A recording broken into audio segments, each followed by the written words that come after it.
Nam tlem te tribal ni box si India rama tribal nam tlem te nam chút tí em mà hẳn in chuan he hu đã tur hay cái này em là mấy thế à rồi anh à cái lát lem mà cái economy ni sẽ chút tu lúa là wa cái gì ai lấy ba cái ngã tin đánh mà tuần season te po han anh wala cái budget cái này nàng ta cái làng to thì thích ha cái gì khác nó cho vào chuan travel ta dễ bọn cái nào ngay nó thích cái này lem là vậy ai tua lại trong chút cái này là tí thích cái hàng ngay khả lệ ta dễ là bọn này sẽ là mi dâu nằm thêm để cái là này nội sản bản địa sản bát thúng bor về sao cái này chút thì chúng chọn in thua rồi cái har sat về em mày lại thì buổi thạc khóc mà cái là trong can tóc lầu vàng nghe cái rất là sụp thế khi là phá lầu nghe cả sẽ ta har khóc mà trong can tuổi chọn rất là ru lắm bằng hit trong can mà sạc ngay rất là bột mong lại sụp thế cái trong can mà sạc lầu chọn trong can hiếu thì bọn nó in cho bụi tao mình man nó trong can lệ liệt thấy trong can berber te thuồng trong can berber te này mà là cái rất là hi anh develop lầu chọn cái chính rồi thấu hiền cái này thì cái ổn này chẳng in zero mà sẽ là railroad là in develop lâu ngày tuổi nó thăng lâu khi chỗ America ở mình đã sẽ là cái chút thì em cái ring lâu ra tiền tiền thăm mall tới Africa ra mà thà lệ ra là hậu tới của USA cả anh không bây giờ tới New York cả tới khỏi một con đại là anh chẳng cần phá vỡ cái ring lâu này chút tiền đậu chọn thiên hiểm rồi cái lệ lậu nó làm ai mà cho gần railroad hi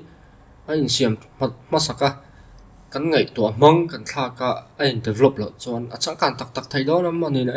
thì cái ngày tuổi phong kiếm đâu chú vào cái chân chân thật hẳn đi học còn lung ruột là vậy tôi nào bảo cái lung ruột là vậy mình giàu lắm Presbyterian cầu chân chân cũng sáng ni som pali cả kami cũng mặc khăn chân chân thật hẳn ni chú Mars ni som panga ni sela January ni som pakhat thế chú mình giàu lắm Presbyterian cầu chân đến đây rồi sẽ thì khác bao mà thì chú anh kami cũng trong châu khăn bao mà ấy mà ta ngay thì cần ông chỉ na anh đi lâu thì hi rất phát tour này Presbyterian cầu chân hi chuan sinat in khom pui sang hiam Mizoram chân chân thật hen ni hi March ni som panga ni ti hi centenary kan lom main pom dei to amai ra chu Mizoram cầu chân dak te na lung rual taka chân chân thật hen ni in ang lom khan du an pom ve mai nuwa ra dik tak hi mang zo khang ti khan siam ram le khan ni te chuan chân chân thật hen tu chu Reverend Williams ani sap upa te ni lo ven pu buang te ni lo ven thì like ha kan shet vek to ani anga ma ro chu an soi non ve shem mi tra in ka ria te chuan anh hi mi zo no pang te ne na le kha them pe chân chin tra ri lai chu ni hi ni Mars ni som panga kum sang khat zak ria chumpo pakhat ani hei kut pului kut chu ani mual vum khono pang te ni ti ka se ta ela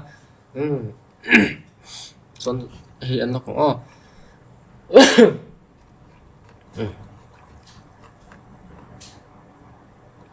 published by Senate Executive Committee first edition 2013 chuan anh chia rằng trong cái soi bel đó này thì tem te kan thriat theu ongin Mizoram ma chan chin thathen ni atan pu buang le sap upalo thlen ni January ni som pakhat chu kum tinin kan set thina heta tanga chu thian golden jubilee te centenary te poro pui takin kan lom to Mizoram sarkar point January ni som pakhat office holiday ya puang to boka ama ero chu pu buang ate ai missionary lo lut ma sa Reverend Williams chan chin hi man la ya tang tu kan lo soi ve reng ani kum sa ka chu ko somli malama chuan chan chin hi kan la chiang lo le chang sil thlenga lo kala le ta angin kan soi mai thina kum sa ka chu ko somli pali chan chin tha then golden jubilee kan lom don ero chuan zo sa phuyan ko ran hau te du sakna le kha aron thona chuan sap upa le pu buanga an thlen ma in dona are ve le kha sirama tangen tir ko Williams khan ei zo la to kan hau tu ten phal salang chon zo rama rong bola tum nima sela an khe ka ma takin chu tir ko chu athi ti na je ka hayan William sa chu chang sil chau ni lo ai zo lo lu ti ati chiang ta a chuan kumsa khat zakwa samnga pathum lo thlan chuan William san a then te ne na ai zo lan sin chan chin sap ram chan chin bu damon le tai ding sa kumsa khat zakwa kumsa khat zara sam ko ba September tha a chhuwa kan lo nei ta a hei hi Christian tlang au March tha a ti chu ani a sei ema wangin a thle April a chun zom ani a chuta tang chuan William sa le a thian ten ai zo la thakhat ton lai isu chan chin an tlang au pui dan kim chang kan lo ta ani ti chuan cậu ran ten isu chan chin hril tu masa ber kan lo hra chiang chho ta zela kumsang khat zakwa samsari palia chan chin tha thlen kumsum re na kan lom do na chuan heti hian thu kan ti tu ta ani Mizoram chan chin tha hril tu masa ber chu kha sirama missionary Reverend William sa ani a kumsang khat zare sam ko pa katha Mizoram a lo kala thlakhat vel pathian thu a soya a ho san le ta a ti in kumsang khat zakwa samsari pathum sinat in khom pui chuan Reverend William sa hi Mizoram chan chin tha hril tu masa bera kan lo pom to a kha Gospel Centenary kan lom kha kumsang khat zakwa sam ko pali ani a Centenary Hall ti ta kan nei thup mai ni hlamai ko than thang en ma sem Mizoram Presbyterian ko than kumsang khat zakwa samsari pathum sinat in khom puya khan chan chin tha thlen tu masa ber chu William sa ni ti hi lo pom to a te chuan kumsang hi pakwa sinat in khom pui chuan Reverend William sai missionary ta jinga Mizoram leilung rap masa bera lo pom le boka ani hi Mizoram leilung rap masa ber tu chaw ni lo ven missionary ta jinga mizo te hena chan chin tha hril masa ber ani boka chu wangin kumsang hi som pahni sinat in khom pui chuan alo thlen ni March ni som panga hi chan chin tha thlen ni atan pom thar le ta zo ka ni a pom thar le mai chaw ni a chan chu mai lo pom to kumsang khat zakwa samsari pathum a pom to kha pom thar le zo ka ani atan i son lo mang anti ta zok chaw ti na kha ni a inga tinge chan chin tha thlen ma khan an pom lo ti tok te kan mo an pom dei to sinut chuan ti lai kha hriat pui hi a thao ma ni lo chon ni lo enga mo do cậu san ang zong ka in be ta ri eng te cậu san ang zong in be na chi ni po hian ka hre chi alo ki chon alo lut ma sa chan chin tharon thril ma sa tu le nu nung do khan oma a ma sa chu William sa hi ni e ti ka cậu san thurin le engi mo zong in be na po ni chuang mi ala wa pom du lo ho hin mang an thak zo hin ka hretlat mai hai ngai so te chuan chiang don en ta ila William sa le kha zia ngai ku ta ko gon muanga a visit to the Lusai ti hi Zoram var trian lal thoi chuang aral te Zoram var trian ziak tu kan hele ka bumi nge hi let chokin aron da ta te chuan he tai kan huwa ninga ni Mars ninga jalna chera atangin tlong luya longin an chhota akar le ni lai ni som pakhata tut chhuwa vai havin guturmok anti chuan thlenga telegraph office po om inrin ni som pali chuan mizo khoram pani an ron hu chawa Mizoram kho pani ron hu chawa Mars ni som panga chu pathian ni ani chuna mizo mi pano pang rolan huta heng mi te hilian ku khom wal vum an ni ati tlong kam vei lam mel nga hla om in zanga lai an ni chiang khop mai tro chuan William sa chuan hatiang hin ziak ta ni pu roi tlong khan ti hena let lenga pathian ni kasinatan Bengali in longpu te hne na thu soya chun lai vela mizo kan huta kan hu masak ber chumani mi pariat pakwalai an ni mi panau pang kum som pang in karvel an ni ang koman nuam hle darkar ni emolai chulim takin kan in ko ma mizo tong kan thiat anga kan han bevel chu an thia thiama kan lom hle ani alan dana chuan ni tinin helai hmuna hian longpu ta hmuturin an local thi na bal hla le bal te an ron ken chu chi le vai hlovin an thleng thin mizo ta chuan poisa hlutna an hrelova dar tangka penny chan ve chu tangkaro poisa penny ni a in an du zo ka heng dar tangka penny chan ve hi an hmang tang kai zo ka in dolaya silai mu an tlak cham chuan heng dar tang te hi silai mu an char thin ani hemu chung chang hi officer pakhat chuan kan poisa noi hi silai mu in kan hena alo le thin a ti nge a no pangte chu pathian le kabu milem enge mozat kan sema an du khop mai la enge mozat kan sa a ang phia vin ngai tha a zaitir kan tum ero chuan kan ho cham der longpana kan chuk thak la in kan hla sak zinga pakhat thuk ka an ti riverat rat chu kan threpak longpu te chuan no album an pek te chu an hlimpui hle a an zinga putar pakhat mul tuak to po in an fa te ta na deal ve ti na zia ti chuan kumsang khazare songko pakhat mars ni som pa pathian ni achon lian ku khuam mol vum no pangten chanchin tha thu le la te ngai tha in bible milem te an donga he hi mizorama chanchin thalo thlen ni tak chu ani kan pomem ma hei ba khom chuang mi le tro thì chanchin tha le kha ten sema bible milem ten sema pathian la ten sak puan the ang an shil boka he ta han kan hu thaka don lai mizorama te po pathian thon lo han shil boka ti te kan hu chút tiang ani chuan khi mi ringat po khini sila khi mars ni som panga mizorama thil ron lu thi pan chanchin tha thu le la ta thilin bible milem te an pe a an zai boka la ten sa a ti ni a khi ba ka thleng chu om chong man le a ka te ka ril lu chon khi ki chanchin tha mizorama lu ta kan ngai lo nge ka shala cái chon khi bak chu om don am ni ka ti a chan chu mizo no pangte mizo khwa mi te mol vu ma mi te mol vu no pangte he na chanchin tha mi lem te pen chanchin tha te an shela an zai puya a nge mom ti puya ka ba ka chanchin thalut ka om chuang mi ka ti missionary dang la artir ko polan ni ma peter ta po ni ta sela mi pathian la ring lo le la shelo ni na an kalian isa chu tiang ka tiang chu ni tian va soi kha ka bak ti dan va kom chuang mi to ka bak kha athen na om chuang ngam ti la hian ngai to chinum la chu wang nin sap upa le pu buang ate aya ma sa zo ka hi lo na chu eng wang in hi san chin thlen ni la wang ti chu ka zo na ni kan pom du lo chan chuang dang lo kan ko ran ti de kan ko ran ni nan pom lo wa ani ma ya cái chỗ presbyterian cậu rằng cái này ăn ổn lệ ta mà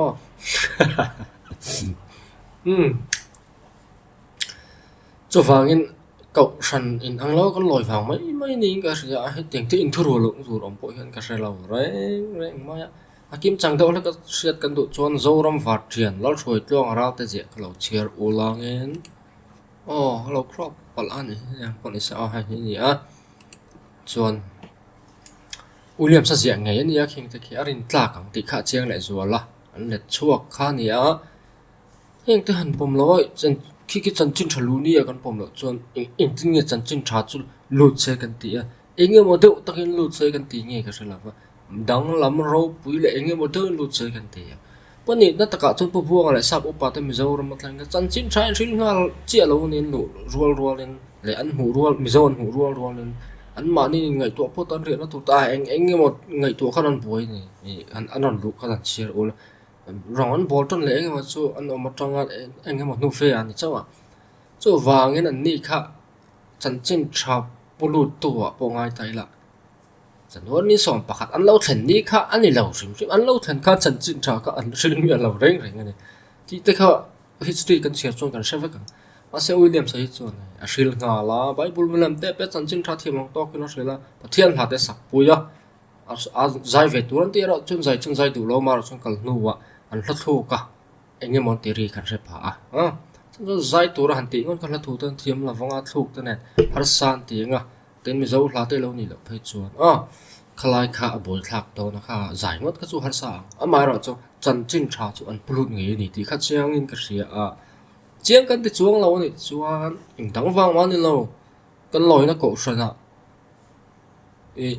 kan loi na ko sana san wang le kan loi na ko san pom du lo wang mấy ni piang thar lo zia ni hi bak chiang om chuang em ni ti hi ke chu ka ngai da na ni kan kau san in kan pom wang pon lo kan kau san in pom lo ma se ki ma chuan ka pom thawang pu buang ati ai lut ma sa chan ching than pulut ma sa zok tlat lo chu wangin mars ni som panga kum sang hi som pali tang chu kan lo mang hi poingot mai kum sang kha ko som sari pathum sari li ta khan lo mang toilet thatu anga e sinot in khom puina a pom kum ta khan alo pom ma sak per kum ta khan lo mang dai toila kan boi lo di mai to hi ani a sinot ro ral tu ta kau san dang zai ngai lu tuk ni na nga ka poilet ling hian ka ria khang ta kha thilom dan ani a chuan nghe kan soi le ai hi a moi thế mai ra zu kan soi ani à zu hip chút po chút tiang a han fak a vian tu rom lawa a in thina te hian a chiang khop ma fak viau chi ni lo reng reng ni anin dan ngai to chuan chung ko buai na ta karan na re thai na han sat na nat na le sel lo na buai mang an ba ki thlen lo reng reng ni zu in na sat chuan chu wang fak moi lo reng reng cái po in ka soi moi ni lo reng reng lo ama ro chu man da na zer hian a sual le sual lo dan hi om ve ni a poi lo dan om ve a an na sat lo wa hu nei ngat ve tlata doctor in dam lo khat zu hi chaw ta sala ni khan dam doi tan lo mangin entina mo lo a regular ta takin ni tin no khat amo tiang khan lo in ta sala sual la tur hem reng reng lo wa ma se tu wanan chaw poi chu a roi du wa nga an zu a mu na pia nga jing kan po soi lo chun po soi lo zan po soi lo a in reng maya thil chang dang kan zai rel reng reng lo van nam ni lenga ani khan buai na lo ni ta chu kan tem vek chu wangin om je nei le in control tak chung man chuan zu te hi chu ti em ma wat thala tur ni lawa kan man thiam lo em wangin kan buai hi ni maya mi zo nu na hian thil poi da chu le khabu kan han chiranga man lai mi zo kal pong ti ta mi zo pi pu te lan thla te chan chin ke zo la te reverend zai ra ma thu ko chang mi pe ti te na mi zo history sum sum chon yang leng kha ya bi thang lian ta pon vek mai cút chung chang zia kam mi zo nun hlui thil zia chuan mi zo te le zo ti pa pu bi thing le na chuan a pakhata khan mi zo te om dan chung chang ran zia khan ran zia nge bok kha eng dang wang ani lawa zo hi Christian na wangin kan mo kholo ti hi chiang reng chan zo chap char kut mim kut pol kut lian pathum kan hmana khan zo tel veka chap char kut ta pai chuan no pang te po in jam zo kho ma se dan chun zu lo ma no man tol ve thai hun ani wangin an phusa an no man te em ma ati a te chuan kha kut chap char kut ta kha du khum zia zel dan chuan zupui ni dot thila zuthing ni ti tan an soi ta hia la khang kut an man chau lai chap char kut ta chu te khop chuan an manga ma se tu ma rui boi kha nom chuang lem lawa zai re man na te la tlang wal pa ngai lano panglam chu an rui ngai me ulo anin musita anin nui zat teu tlata ti ya anu loka mi choi lo chu an rui ngai lang thlai jinga chan chu mi choi deuh ti tu ran nga ya tle ma ril lukim lo le enge mo dewan ni lo chuan thlai pa ngai in zu rui tha khopin an in ngai lo wa atia mi choi ti om to kan nga ya in nui zata ama ro chu patling te puitling te lal te roi thu te chu an kan mu thi an ni ho chu kan roi thi na chu tiang chun zu in ve bok ma sela ahuna an ina an rui ngai lo wa an ti buai ngai lo an au pung ngai lo an ha tho thu na an mang lo le khazer thu na ne mo tu la ya le khazer thu na te thil dang te thu na te le chung ko tlak ran pha na kan man ang hian an mang mi la wa khami moral khom thasa renga chu kan moral thasa chu chan chin tha ran pulu tu sa missionary te wangin kan hu ko lo ta a reverend vanal zo ta khan mi zo ta le khuang te zia ka khan chiang de na ran zia ka mi zo ta chuan an zai chuan zuin an tum zel zun ina an zai chuan khuang po tel zela khuang ne na an zai chuan zuan in zel a in kop tlata zum hun hlim na ne na in kop khan am hri a zing zum huna tak phai chuan avok chi ni lovin aso chi ka an mang thin an so thin an zai tlak thina ko harlen puina ta zubel an pulu ta an zai thina khatien khan an mang thina han dan sang an la ya in thoina thila te po an mang boka mara so in thoina phei chuan in tu khan tlem le zol ni chulai te chu ta ila pu buang aten lo kala mi han pian thara tir ko te han chor ve a che ni khat lo te kan han chor ve a khang hau nen khan kho pakhata chol ni hian an zaya thun shrila in pakhatan zaya i pakhat ka vadak ang he hoa khoya nge zubel avati atia reverend sai ai thang khana je ka khatiang vel kha an ni an tha thiam lo an zai chuan zuin tur mon ti je chu wang chuan khuang te po khan du lo ni zumun lim na thil ni khan an thri a kang zumun lim na kha so missionary te ngaya khan sual ngoi le pathian du lo ang kha alo ni ka tiang mindset kha kan in tu a min tu ta ka wang kan ka tiang kha kan lo than chho dan le kan ril ro in tu voin thenga mi zo tam ber ina kan than nan hi lo ni ta a poi ka ti khop mai ke chuan ni lo sela kan christian kan ni ma zu kan man dan kan la mang ta ila zu hi zalen takin la om sela tiang khan ku ta te le mi thilen pui ni ko tan la pulu thi ni la tun ang hian mi zo si nga hin zu wanga thi te zu wanga boi te kan tam lo in ka ring ani hi bo ngai tu thino chu wang chon chan chin tha te hi thil lom om la ro pui la tha tak cha ton nu na min ko mu tu ma ni sela ngong thalo hi nei ve thai tho indo na te eng mo a hring chok ve tho chan chin tha indo ru ti han ti nan lam ani lawa alo dong song tu tan don sun fu lo wangin indo na te om thina indo na rap thak tak cruise chan chin te po ka kan riang tro i tinglan tren jerusalem an zu ko na in sam bui kang kha ani mai ram sang tang europe tang jerusalem at an zu ko la te kha khang te kha chan chin thala fu lo enge mo hi om thaya a effect thalo hi om ve thina ni ti hi chiang khop mai chu wangin lu nap te po zu te zorin thla zalen sen la nga ya kan nei hu no ma nga i khola ya zurui kal pai tuang le aw vak mu tur an om lo hun te poi la thleng ve mai the tu na chon zu kan en dan hi a boi thak ani pa ka reng a zu kan du wa rem bo ka ma i soi zep tu rom lo wa zu du nam